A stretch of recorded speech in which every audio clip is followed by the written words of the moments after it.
Steve jobs की Stanford university में दी गई प्रसिद्ध स्पीच 2005 का हिंदी अनुवाद नीचे दिया गया है। उन्होंने यह भाषण दीक्षांत समारोह के दौरान दिया था। उन्होंने कहा, आज मैं आपको अपनी जिंदगी से 3 कहानियां बताने जा रहा हूं। ये साधारण कहानियां हैं, लेकिन इनसे मैंने कुछ खास सीखें पाई हैं जो मेरी पूरी जिंदगी का आधार बने। ये कहानियां मेरे जीवन के अलग अलग पड़ावों से हैं और मुझे उम्मीद है कि ये आपको भी प्रेरित करेंगी। पहली कहानी बिंदुओं को जोड़ने के बारे में है, दूसरी कहानी है प्यार और हानि की, और तीसरी कहानी है मृत्यु के बारे में। यह कहानियां मेरे जीवन के सबसे कठिन और महत्वपूर्ण लम्हों की है, जिन्होंने मुझे वो बनाया जो मैं हूँ। इनसे मुझे यह समझ में आया कि चाहे जिंदगी कितनी भी कठिन क्यों ना हो, अगर हम अपने सपनों का पीछा करते रहें तो एक न एक दिन हमें सफलता जरूर मिलेगी। अब मैं आपको पहली कहानी सुनाता हूँ। पहली कहानी, बिंदुओं को जोड़ना। मैं आपको अपनी पहली कहानी बिंदुओं को जोड़ने के बारे में बताना चाहता हूँ। मैं कॉलेज की पढ़ाई 6 महीने में छोड़ दी थी, लेकिन उसके बाद 18 महीने तक मैं कॉलेज में रहा और जो भी कक्षाएं मेरी रुचि की थीं, उन्हें लेने का फैसला किया। जब मैं कॉलेज छोड़ने का फैसला कर रहा था, तब यह सब मुझे थोड़ा डरावना लग रहा था, लेकिन जब मैं पीछे मुड़कर देखता हूँ तो वह मेरे जीवन का सबसे अच्छा निर्णय था। मैंने वे कक्षाएं लेनी शुरू की जिनमें मुझे रुचि थी और उन चीजों को सीखा जो अंततः मेरे जीवन में बहुत काम आई। अगर मैंने कॉलेज में वह कक्षा नहीं ली होती तो शायद मैक में वो शानदार फोन्स कभी नहीं होते। यह बात दिखाती है कि बिंदुओं को जोड़ना कभी भविष्य में नहीं हो सकता, यह केवल पीछे मुड़कर देखने पर ही संभव होता है। दूसरी कहानी, प्यार और नुकसान। मेरी दूसरी कहानी प्यार और नुकसान की है। मैं खुशकिस्मत था कि मुझे जल्दी ही वह काम मिल गया जिसे मैं प्यार करता था।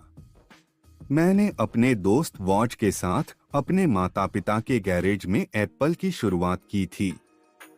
हम दोनों ने कड़ी मेहनत की और 10 साल में एप्पल 2 लोगों से बढ़कर $2 अरब की कंपनी बन गई।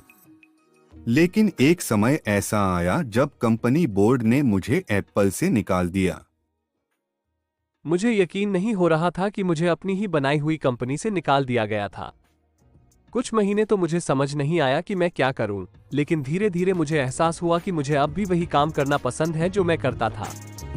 मैंने फिर से शुरुआत की। इन कुछ सालों में मैंने नेक्स्ट और पिक्सार नाम की कंपनियां शुरू की और इसी दौरान मेरी मुलाकात एक अद्भुत महिला से हुई जो बाद में मेरी पत्नी बनी। एप्पल ने बाद में नेक्स्ट को खरीद लिया और मैं एप्पल में वापस आ गया। ये कहानी सिखाती है कि कभी कभी जीवन में कठिन समय आता है, लेकिन अगर आप अपना काम और अपने जुनून के प्रति सच्चे हैं तो जीवन आपको नए अवसर देता है। तीसरी कहानी, मृत्यु। मेरी तीसरी कहानी मृत्यु के बारे में है। जब मैं 17 साल का था, मैंने एक उद्धरण पढ़ा, यदि आप हर दिन ऐसे जिएं जैसे कि यह आपका आखिरी दिन हो तो एक दिन आप सही साबित होंगे। इसने मुझ पर गहरा प्रभाव डाला और तब से हर सुबह मैं आईने में देखता हूँ और खुद से पूछता हूँ, अगर आज मेरा आखिरी दिन होता तो क्या मैं वही करता जो मैं आज करने जा रहा हूँ। जब भी जवाब नहीं होता, मैं जानता हूँ कि मुझे कुछ बदलने की जरूरत है। मुझे यह याद रखना कि मैं एक दिन मर जाऊंगा जीवन के बड़े फैसले लेने में मददगार साबित हुआ है। आपकी मौत की याद आपको सबसे महत्वपूर्ण बातें याद दिलाती है और बाकी सब कुछ धुंधला हो जाता है। कुछ साल पहले मुझे कैंसर का पता चला था। डॉक्टरों ने कहा कि यह एक प्रकार का कैंसर है जिसे ठीक नहीं किया जा सकता। उन्होंने मुझे कुछ महीने का ही समय दिया। फिर मैंने एक बायोप्सी कराई और सौभाग्य से वह कैंसर एक प्रकार का निकला जिसे सर्जरी से ठीक किया जा सकता था। मैं अब ठीक हूं।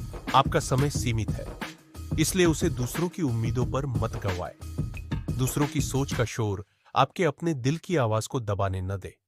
सबसे महत्वपूर्ण बात है अपने दिल और अंतर ज्ञान का अनुसरण करना। वे पहले से जानते हैं कि आप क्या बनना चाहते हैं।